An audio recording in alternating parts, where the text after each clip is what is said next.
What's up, everyone? This is John, Tesla owners of Silicon Valley. Just doing another live stream. As you know, kind of our flow has been just doing really cool interviews with people within the community that typically have expertise or have an awesome journey. Also, we'll highlight product reviews and then also two FSD beta videos. The one person that I wanted to bring today, personal friend of mine that I met literally back in 2018. I remember he was doing, he had gotten his Model 3 and was putting out some awesome videos and reviews of like products back in the day. And we had just gotten to know each other over the years.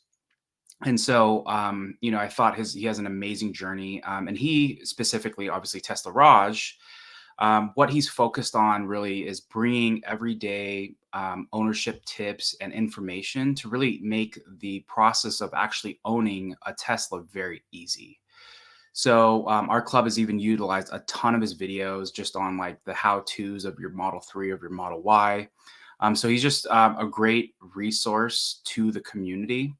And I really just, again, wanted to just highlight his awesome story and journey. So I'm just going to bring him in here. Let's do this. What's up? What's up, John? How are Pretty you? space in the Tesla community, man. Get out of here. Get out of here. Probably most known for your dancing. The floss. I don't know why. It's an old dance. That just told me that like I got to learn something new. So I'm working on a new dance. All right, man. Well, I'm gonna hold you to that, especially when we're doing the Tesla event live stream. Make sure that when they start focusing, we'll have to do that. For those that don't have context, Raj did an awesome floss during Battery Day. Geez, in 2020 or 2021, I don't even remember whatever year that was. But well, cool, man. Thanks for joining us on the channel. Again, you're just a great friend of mine. You're a board member of TOSV, and you just do a lot for the community. And I just personally really appreciate your videos. And so, I would love to just talk to you and get into like what brought you to doing from kind of just going from, because again your channel's morphed over time, obviously. So if you scroll back, some of you should scroll back way back days. That's when I met Raj, when he was just doing product reviews on just like how-tos of like floor mats and just other random things, like cool accessories for your Tesla. And then he obviously became Tesla Raj, what we all know him and probably what you know him by. But yeah, I would just love to like, how did you hear about Tesla? What's your background on like potentially tech and wanting to just drive the most advanced car? Yeah.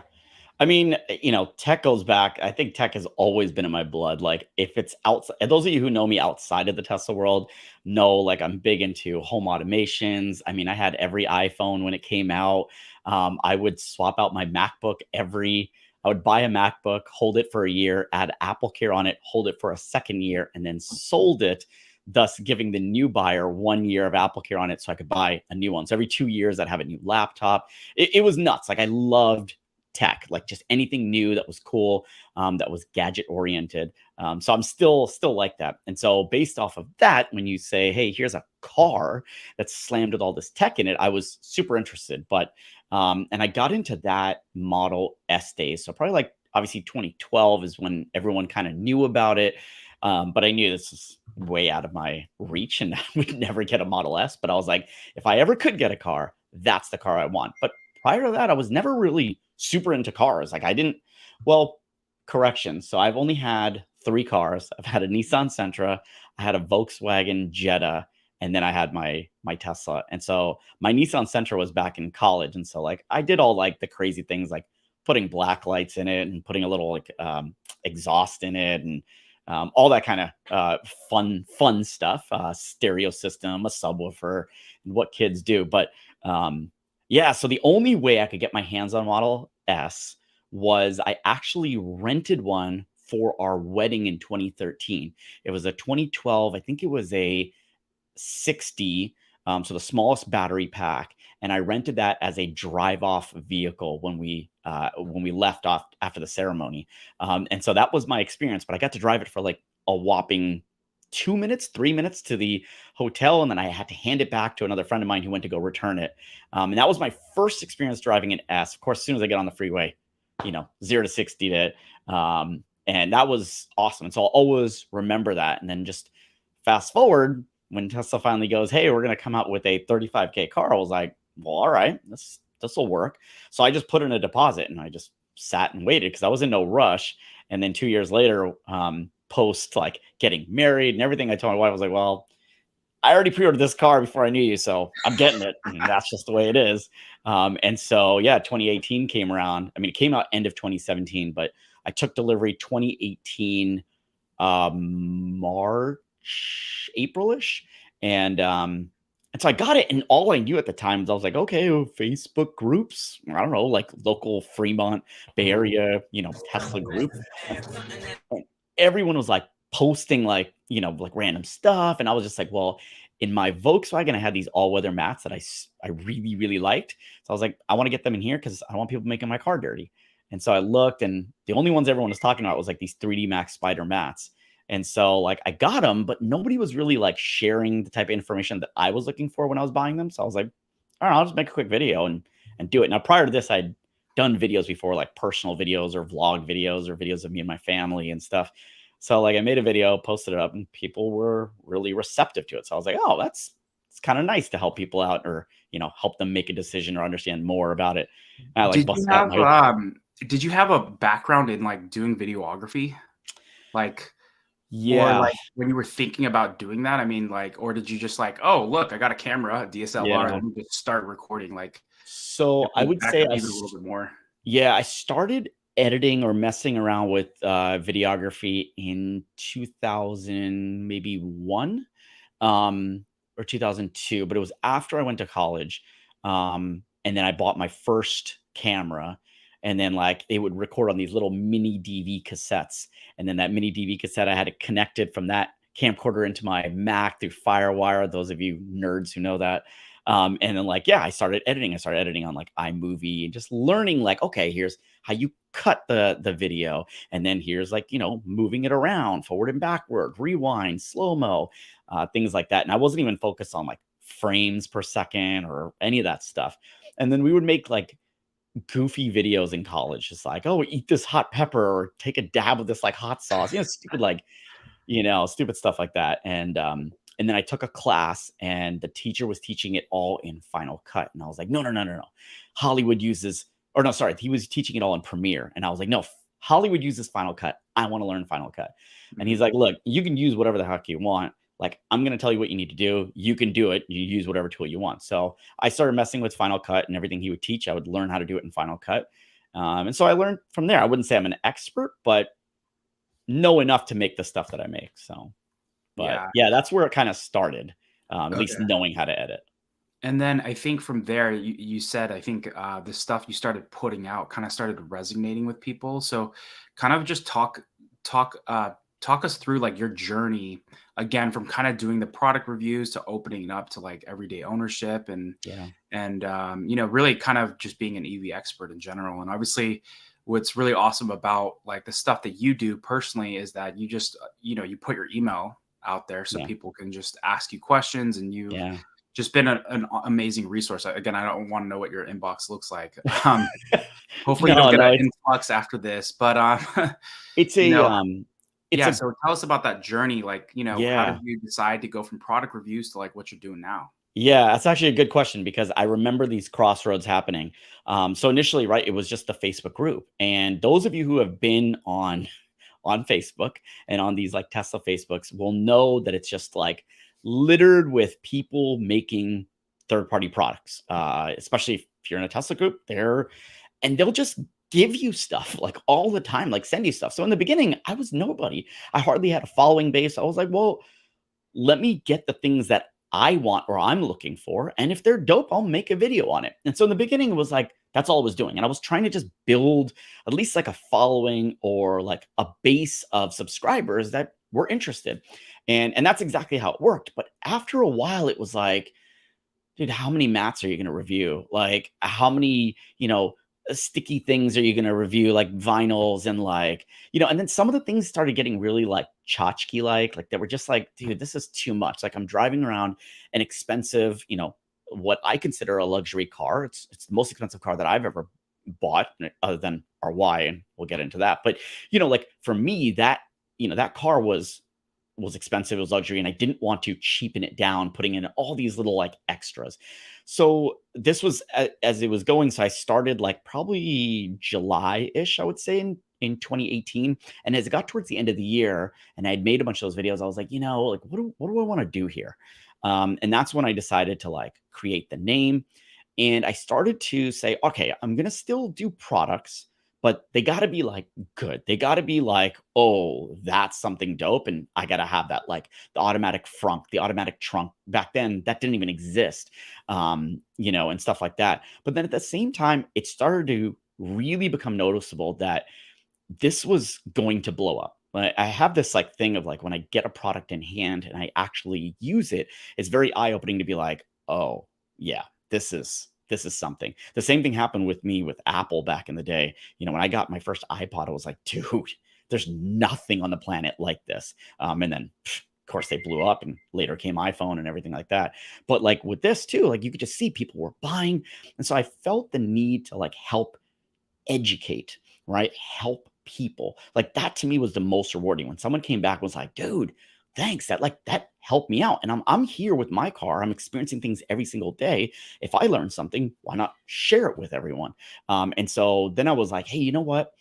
I'm just going to put my email address out there, because also it was a way for people to communicate with me without giving like my personal email address. I wanted like a work email address. But at the same time, one moment it was at one of our events. Somebody came up to me and was like, dude, you don't understand this Model X right here. I bought that because of you. And I was like, well, what do you mean? He goes, well, I sent you a DM on Twitter and you sent me back this huge, or no, I responded back to him and I said, hey, can you please email me this? Because my response is more than what I can type on a DM. And so he emailed me using that email address. And he's like, you typed back like a thesis of all this stuff. And he's like, it was so helpful in me buying my car. I got it. I'm super happy. I understand everything about it and I have you to thank. And I was like, that's why I do it. And so like that stuff just became really rewarding. The unfortunate part is that like, it's not the most popular stuff on YouTube. It's not what gets, 100, 200,000 views, but it's really beneficial to people who just don't know or just run across and was like, oh, I learned something. Because I know I would be the same way. So right now I would say I'm trying to integrate a good blend of like talking about EVs in general, talking obviously about Tesla since, I own them, occasionally covering products and covering some of the stuff that I have in my cars. And then, of course, the education piece, like how to operate your touchscreen. Like, hey, they just did a huge update and the entire touchscreen looks different. I don't even know where things are at. If I felt that way, I'm sure there's other people who feel like completely lost. So yeah, that's where it went. Yeah, we'll just take a quick look. And again, if you really want to troll Raj, again, you got to go way back. That's the Raj that I know, and actually huge fan of those videos. But I knew actually when I first, so my personal experience with Raj, because I think we interacted. I don't remember, it was Twitter or it was through Elon Accessories, and I think he mentioned you. But long story short, I had looked you up, and I was like, dude, this guy's got talent. The videos are really solid. The music was a little corny, but ultimately, like, it I didn't was have a just like licensing.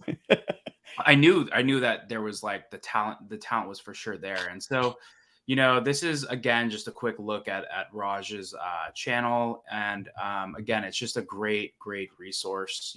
Apple Music. We'll get into that in a little bit. But again, range loss. You talk about electric trucks, features coming, renting on Turo, that whole experience. But really just, again, you're talking about things that most EV owners just need to know. And I think that's what really just sets your channel apart, to just, again, be a solid resource into the community. Yeah. So, Yeah. but yeah, I just wanted to, so yeah, we'll hit that. And then, one thing that some of you may not know about Raj and myself is that we actually, technically, him and I, we were the two first public beta testers. And so, Right.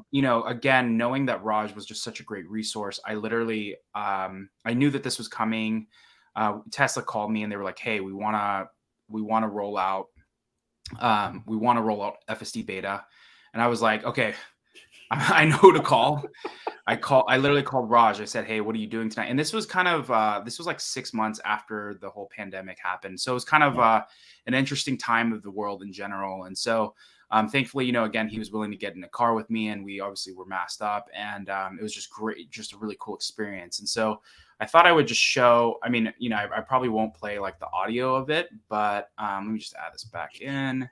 It's a And classic video. yeah. So it's just like here. Let's see. I don't know if do you, I don't know. Look at your screen.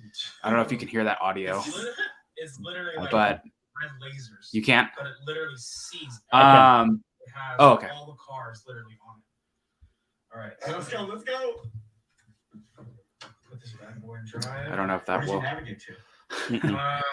I'm gonna see it back on it up a little bit. It's literally like red lasers. Oh, it's But it literally not showing sees anything now, is it? It has No. all the cars. Okay. literally Let on me. it.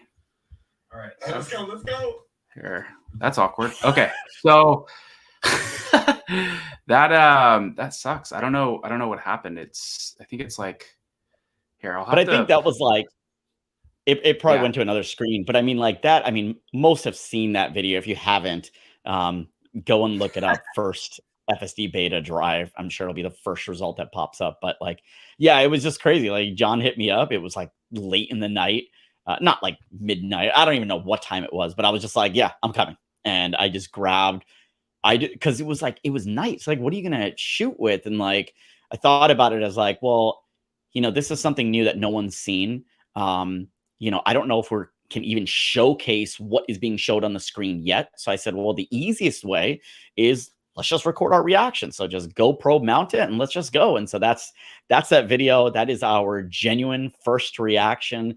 I remember I was freaked out because I've never seen a car drive just on its own.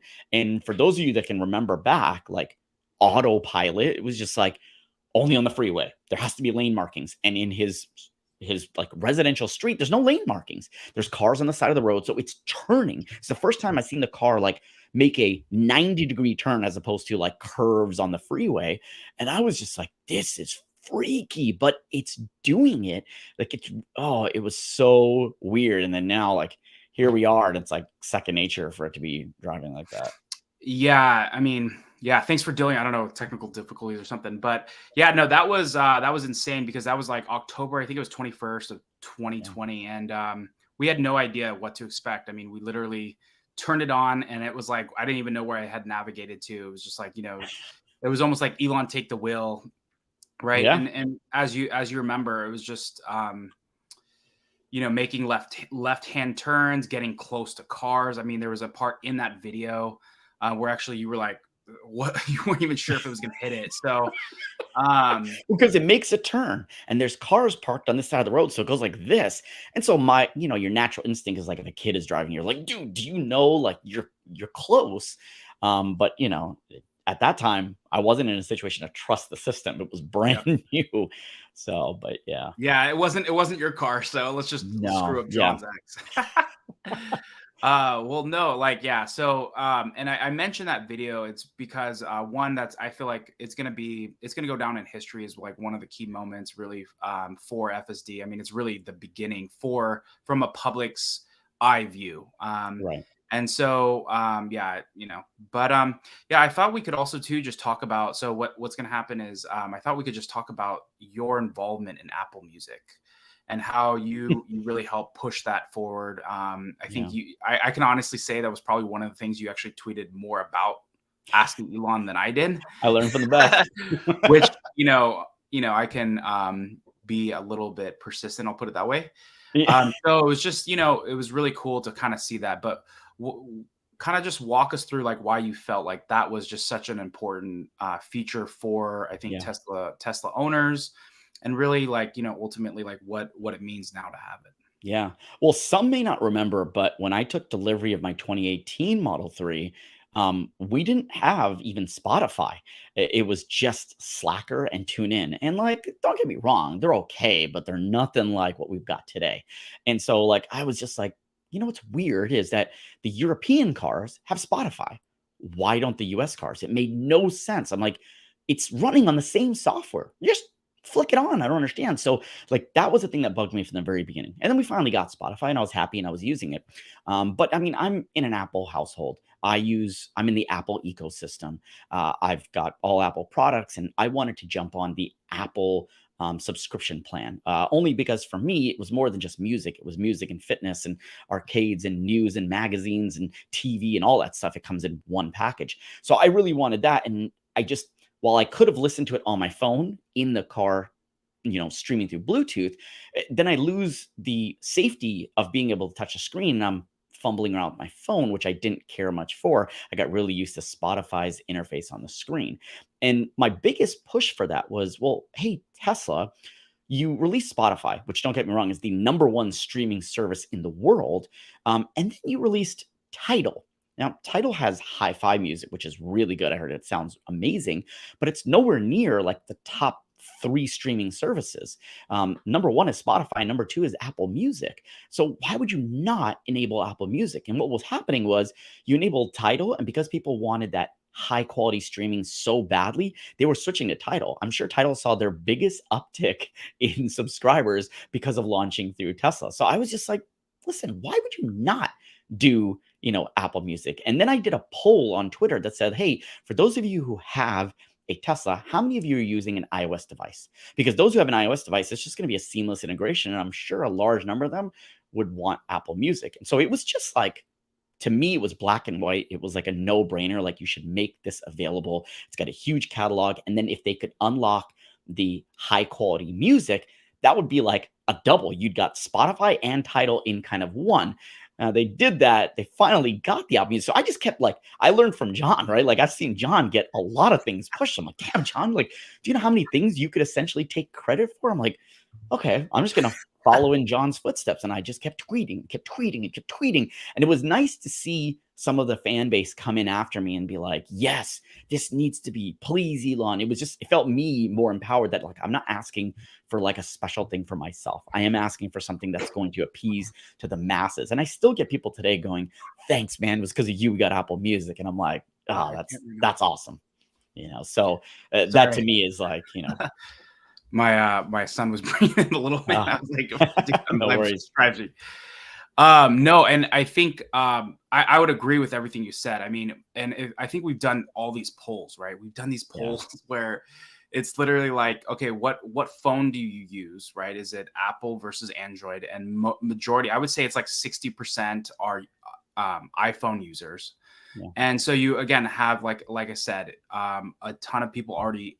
Apple and Tesla ecosystems pretty much baked in as far as the owners go. Yeah. And then Tidal, it was kind of just like, out of all the things you could have added, that was like the worst. Yeah. There's YouTube Music, there's Amazon Music, I guess the other one. But there's some other big ones that, okay. I was just listen, at least do the top 2 or top 3. Come on. Yeah, exactly. I mean, I think it was definitely one of those things. I mean, we had even asked Elon real quick in our interview, and he actually told us that he was using Apple Music through the Bluetooth. Yeah. And I think, and that's the thing, it's total side note. It's like, sometimes you'll come at Elon with these requests, people in just general, not you specifically. But I think he always doesn't. I think because his mind is so technical, he sometimes loses it. And his response was very technical. He's like, "What do you mean? Like, is it the Bluetooth transfer rate to the car? Does that need to be improved?" And no, it's literally, we just want this app, kind of like Tidal. Yep. But yeah, like I said, you in all your work, just really played a huge role in that. All right, I'm gonna try this one more time. Sorry again, but I'm gonna try this one more time. So you recently got a Model Y, and I'm just gonna show. I'm not gonna share that. I'm just gonna share. Yeah. A little bit. Let's just see if this will work. All right. So I'm just gonna go here. All right. So you recently, obviously, your wife got a Model Y, and you have a Model 3. Yep. Talk me about like what was the process, to go, or what was your process in thinking of getting a second Tesla and fully becoming a fully electric family? Yeah. So I think, obviously when I bought my 3, I'm a long car holder and user. So in my time having the 3, I saw a lot of early 2018 3 owners trading up for like 2020, 2021 versions. And I was avoiding that itch, right? Like I didn't need it. I didn't want to, go for that. But we had talked about it several times. We've got 2 kids. It's just a little bit more, space for us. The Y would be the perfect car if the Y was out then, I probably would have gotten the Y instead of the 3. So we talked about it, we toyed it around, but man, the price had come up so much since the Y had come out that I was just kicking myself that I should have bought it earlier. So I think my wife understood, but she was also like, her car's fully paid off. She had no need for it. So we're just like, yeah, we'll just, it would always come up every couple months and then we would just kind of shrug it off. But I think what was really eye opening is that every time we took a road trip, anytime we drove anywhere, the default, without even me saying anything, was her loading up in the 3. And I think that was because of, gas prices. Gas prices went crazy.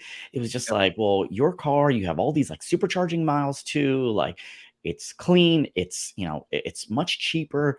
Let's just use yours. And then I saw us taking like longer road trips and she was okay with the stopping to charge. And like, it was good for the kids to get their breaks in. And like, I was like, okay, this could really happen. So I just it was just always on the back burner. And then right before Christmas, a really good deal, a used one came up. And, I tried negotiating on the price and they weren't budging. And I felt it was a little high. And then just somebody was like, oh, well, it's destiny, maybe because you weren't meant to get that one. And sure enough, that was absolutely right, because then they just announced $7,500 off. And I was like, well, this is a no brainer. Like I was going to buy a used one that wasn't even the current year. So, I actually, when I was looking at the used one, my wife was pissed because I was started going like, oh, do we need it? It's a lot of money. And she goes, well, when you go to buy your Cybertruck, you're not going to bring up all these negatives, but you brought it up for my car. And I was like, oh, I messed Oh up. no. So what then Oh, ensued Rod, was what are you me doing, man? hunting. Yeah, I was in the doghouse. So after that was like me hunting to find her the perfect Christmas gift, which is the Model Y. And so like I think I dropped it as soon as that 7,500 was announced on Twitter by Sawyer Merritt. I went in, I searched inventory. I knew we had to get a 7-seater because while we don't need the 7, eventually, like when the eldest kid goes into a booster, she can go in the 3rd row. We can bring 2 parents with us, which is Yep. really dope to be able to do. So I was like, all right, I know we need a 7-seater. There's nothing else that I need. So I searched inventory. The only one that came up was actually there were 2. I grabbed one of them and it had the 7-seater. The only thing in addition it had was a tow hitch, where I was like, I'm not complaining. It's fine. And so that was the one I got, and they wanted to deliver it on the 24th. And I was like, no, I want it to be a Christmas surprise. And then the next available was like the 27th. So I said, anyway, that's good. So I'll present it to her on Christmas Day, and then it'll come in on the 27th. So if she wanted to change her mind, she had a couple days too. But yeah, she was super shocked, super excited, and for us, it's the right car.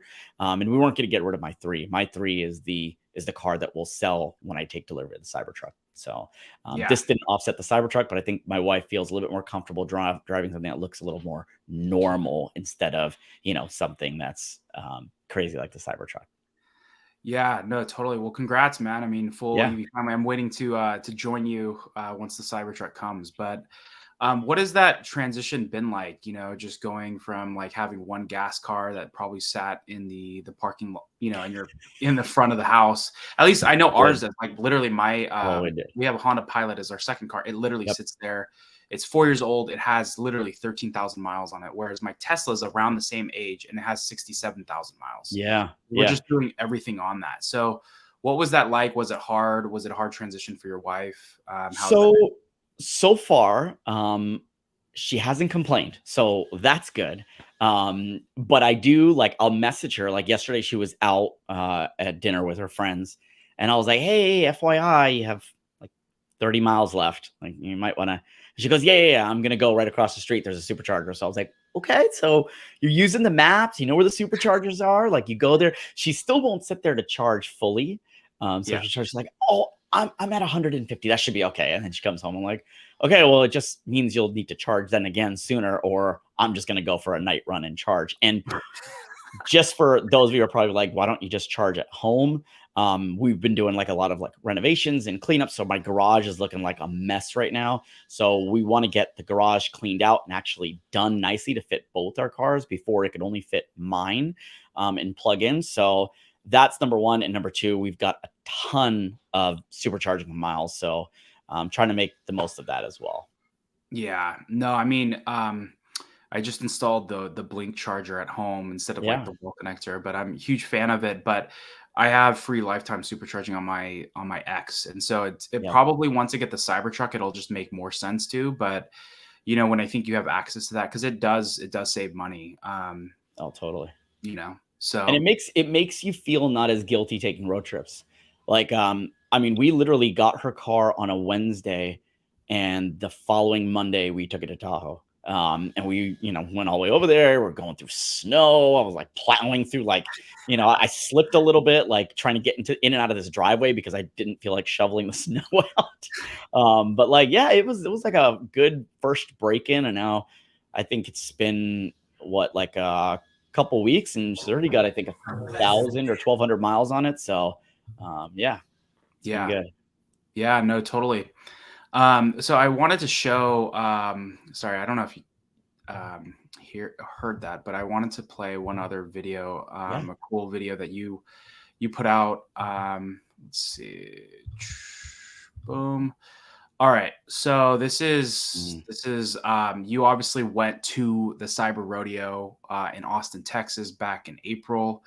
And obviously this was the launch of the Gigafactory.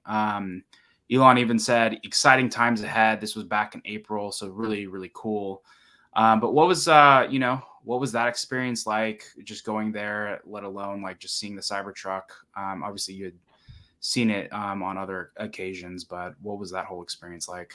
Yeah. I mean, that was the first time that I've seen, you know, a first of all, like a car factory, right? Like just being able to walk around a car factory like that was incredible. I've never seen something like that. Literally watching, I mean, the stuff wasn't moving per se, like it wasn't building a car in front of your face, but each station was showing you what it did. And so you could literally kind of see how your car gets built here. I thought that was amazing, just free reign to walk around. And that's just not even touching upon like all the crazy stuff they had there, like a petting zoo and like, stages and fireworks and flying drones and cars dangling from the ceiling. Like it was an incredible event. I was a little bit like, oh, I got to go to Austin, like, and I didn't actually get an invite. I was brought in as a plus one, which I super appreciate. But I was glad that I went because that's one of those once in a lifetime opportunities. How many people can sit there and say, "Hey, I've seen how my car is built," is like nobody, right? So it's one of those that super grateful to see. And then seeing the Cybertruck, we had seen that before. We were there on launch day, and so that version was there. But then now being able to see the latest build, while not like right in front of your face, but being able to know that it was there, and you can see kind of slight modifications to what's come of it, and like the wiper, the side mirrors.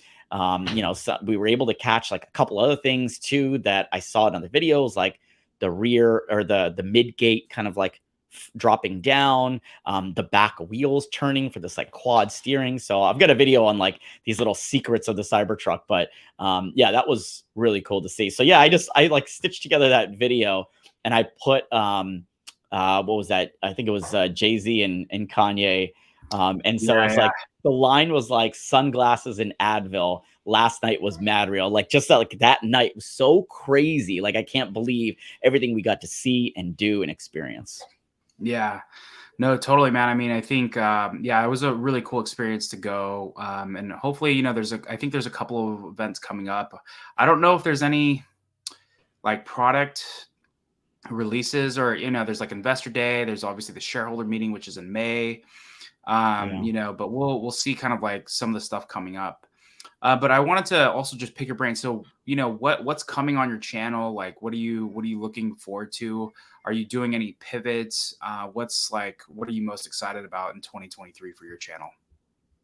So I'm gonna start just the channel is gonna convert to a building Legos only channel. Just gonna be building Legos all day, every day, every kid. No, I'm just kidding. Dude, No, you're just gonna go gonna be on like oh, what is it? Lego Lego Masters. Masters or something. Yeah.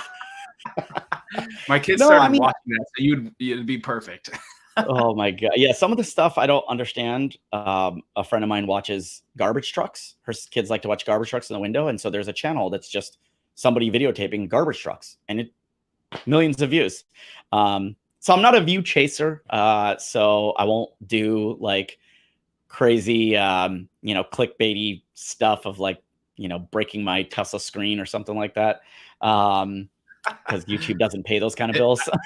But I think I'm just gonna still stay in the Tesla world, and the EV world. So anytime I get a chance to come across an EV that's not a Tesla, absolutely want to look at it, want to understand it, want to call out features, want to compare it to what's the industry standard now, which is Tesla. I still think that Tesla holds a mighty arm in the EV race just because of the charging network, right? I looked at, Rivian. I thought about buying a Rivian. And in fact, right before the prices went up.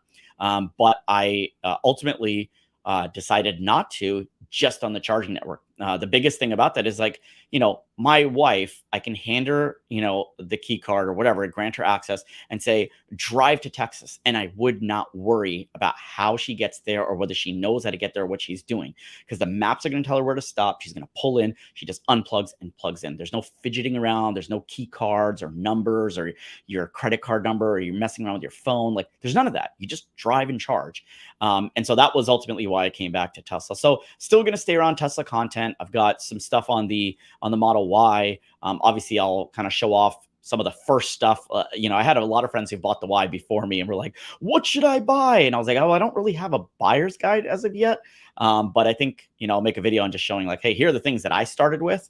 And then, also there's some things that like, I think people would be interested to see, like what's changed. I'll give a little hint here, but, wifey and I are both not happy with the ultrasonic sensors.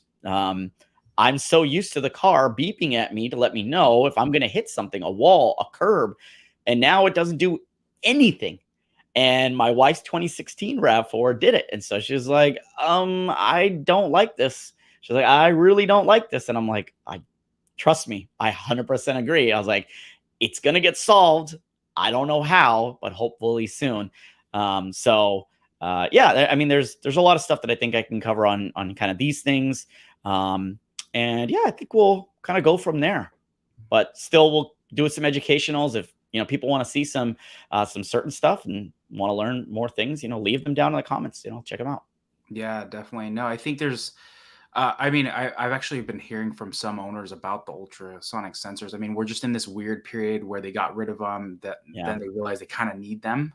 Yeah. So it's just more of like, how are they going to solve that? And we're just in this weird time where yes, we'll have to figure out where they have a ton of sales. So it's like, how do we figure this out? Yeah, especially with the price drops, man. I mean, right. It's, it's moving tons of cars. I mean, yeah, because I'm always about like the right now we're still dealing with like, we're so embedded in the community. So to us, it seems like a lot. And we're in the Bay Area where it's like literally every other car is a Tesla. But for most others, I mean, just plain facts, Tesla's still like a very small number of total car sales in the world. And as that number grows, you have to look at adoption. Like, how do you increase that adoption rate? And when someone's adopting to something brand new, like I typically fill gas in my car and I drive a gas car and I know how it operates, to now driving an electric car, knowing that like, hey, when I use my heater, I lose more range. When I go uphill, I lose more range. Like just like all these things that you learn on an EV, you have to make that ease of adoption easier. And I think that's where I come from on the channel, is like, if I can create educational videos that makes, your understanding of the EV better and easier, then great, because your adoption is going to be better. But like things like, hey, this person just bought their first Tesla and they're not going to get a charger in it. Like, those are kind of areas where, like, I would say that I disagree, right? And I think that, adoption could be made easier if you just throw in the $300 charger or 230 or whatever the heck the price is. And then also with like ultrasonics, like somebody coming from another car will be like, hey, I always had this. In fact, I think every car has ultrasonic sensors today. So hopefully they figured out. I wish they had figured out before all this, and it doesn't create a Yeah. story, Yeah. I would agree. always figure it out though. Yeah, it's one of those things where they're deleting, parts faster than, they're moving faster than Then engineers can keep up. Yeah, I mean, Yeah. but yeah, I think it's definitely something hopefully that they can fix soon. But Yeah. I think I think that's the one thing that I think still keeps Tesla just number one, right? And it probably will for the foreseeable future. I know in the EU they just opened up their network. Other EVs can use it.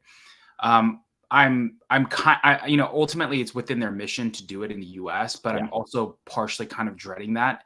And I really hope that they do it for, very specific areas, like maybe for chargers that are meant to go from like West Coast to East Coast. But if they opened up in LA or even the Bay Area, it's going to remove the experience horribly, right? It's just the Tesla experience is so seamless right now. And what ultimately is going to happen is that is going to, I think, quickly deteriorate, especially in the high consumption areas. And so I hope, and I know, I mean, obviously they have very smart people looking into this and dealing with this. But yeah, that's also too, I think you mentioned Rivian. Rivian, I love their SUV. I've only driven the truck, but as far as the specs, everything else, like that's definitely like a real option out there, even for our family. But until the charging network is solved, there's just no way that I could, in the same case with what you were saying, it's like, tell your wife to drive from here to Vegas with the kids and feel comfortable about knowing that they're going to get a certain experience. Imagine your wife and kids, they pull up to an Electrify America and it's all down. Yeah. And they have 30 miles of range and there's nothing else around, right? Yeah. I mean, you and I have seen our EV friends. These are guys who like know a lot about electric vehicles and chargers and the community and everything, and they run into this issue. So the last person I would want to see run into is my own family and friends. And that's ultimately what makes it hard. I mean, I think, to the mission, Tesla will figure it out. I think I like your idea of that it being kind of its own charging network. Like, hey, there's the Tesla charger. So if you own a Tesla, it's like, hey, the more the merrier. You get open like to everything. But then there's the Tesla universal charger, which I think just given Tesla's skill set allows them to probably be able to expand that quicker and overtake anyone else if they just piggyback off of whatever they have. So I think that'll be really good. And then that'll further, like, just like you said, their mission, right? Is further accelerate the transition to sustainable energy. So yeah, definitely. Are there, I think we can potentially get close to the end here, but is there any EVs that you're super excited about that you are looking forward to potentially even that haven't come out yet or that are out right now that you've enjoyed? Yeah, I mean, I'm excited to see what Hyundai does. I sat in their Ioniq 5, so now the Ioniq 6 is coming out. I just like what they're doing with their price point. They're coming in low. I like seeing some of these EV manufacturers really hitting that, $35K price point and delivering something that is, doable for a lot. For a lot, we've talked about this for years, is that there's that Tesla stretch, as much as I think that our Model Y is cheap, it's not. When I look at the end cost, it's like, oh, damn, that's a tough pill to swallow. But I like seeing that. It's just going to increase the adoption, and I think they make a solid car. And there's that, and then there's some of these like really interesting. Like I think the truck market is still huge, right? Right now, it's just the two, right? But then like the Hummers are coming, and then you've got the I think what is that? Ram has theirs. Dodge Ram, yep. Right. Chevy. And so like, Chevy, then they got that mid gate that completely like folds and opens up the whole thing. So I think there'll be some really interesting stuff coming out. I'm still waiting for someone to come out with like a van. I mean, obviously we saw the Volkswagen, their little minibus, but those are some of those that are on my radar. Yeah. No, I mean, I'm personally like, yeah, just really excited about the future of EVs. I think there's going to be a lot of really solid ones, especially once these companies really start, investing heavily. I think this recession or whatever, these macroeconomic headwinds that we're in right now is Yeah. going to push these companies to continue to invest in their ICE cars because they're more profitable. And as we know, Teslas are the most profitable vehicles on the planet. I mean, their margins are 25, 30%. So it's going to be really interesting. But I think, especially the truck market, that's going to be awesome. The Cybertruck, I mean, like yourself, you're not a truck guy, right? Like you're still going to buy one because it's just My going to wife be. still cringes at that truck, but she knows and has accepted that it's coming to this house. Yeah, exactly. I mean, that's the thing about it is that people, don't realize it's just that, normal people. I'm not sorry. The typical truck driver are going to be the people driving this thing too, Right, like right. the That's non-typical truck driver, right? Yeah, like I sat in the Lightning and I think it's an amazing truck. And I love that it's standard, right? So people who've bought F-150s, they're going to feel super comfortable in this F-150. A lot of things are very similar, but it's all electric. And so you get those few benefits of like the lights everywhere. And actually, I don't even know what's the difference between the Lightning and a traditional F-150, but that will help transition users. But like when you're thinking different, like 10 years ago, you probably, "Oh, I'm not going to see electric vehicles this crazy on the road." And here we are. And people are probably still saying like, "Oh, I can't imagine those Cybertrucks on the road." And they're going to be there and it's going to look crazy and weird. And especially here where we live, it's going to be bonkers because this is where it's going to be, like Yeah. crazy. So I think that's what I like about it is just it's different. And also I don't want to stop parking all the way in the back of the parking lot so people don't door ding my car and just go like, "Yeah, go ahead. Try to door ding me. Try to break my glass." Yeah, yeah. I think Franz said, shout out to Ride the Lightning. He had that latest interview with him on specifically the stainless steel. Like, you will have to try very hard to make like an actual scratch or hurt in this Right, this right. metal. So I think that's one of those cars we can make a good video, just put like a laptop right on the seat and park it in San Francisco and then just film it because no one's going to be able to get in. pretty much, man. I Especially claim with copyright to that video. No one steal it. I'll have to edit that out somehow, even though this is a live stream. But yeah, no, I'm like, there's a lot of really cool products coming out this year. I personally, I don't know about you, but for some reason in the area that I'm in, I'm seeing a ton of Ford Lightnings just all over the place. So, Oh, wow. I don't know, like I probably have seen like in the past week, like 10. So it just seems like, I don't know if it's just like a niche area that I'm in or something. But there's Yeah. just a ton. So it'll be awesome to just see as more EVs come out in these different segments, like trucking, vans, all this other, all the segments that we don't really have a huge market in right now, just to see it kind of like turn over. And again, we're spoiled in the Bay Area, right? Because it's like when you take your Tesla to, parts of Arizona or even parts of Nevada, it's still like kind of cool to see. But up here, it's just like, it's now everyone jokes the new Toyota Corolla, or Right. even though it's like twice as much. Right. Maybe not anymore with the price cuts. Yeah, But yeah. Now, right now, with the incentives, dude, the Model 3 standard range is like such a steal.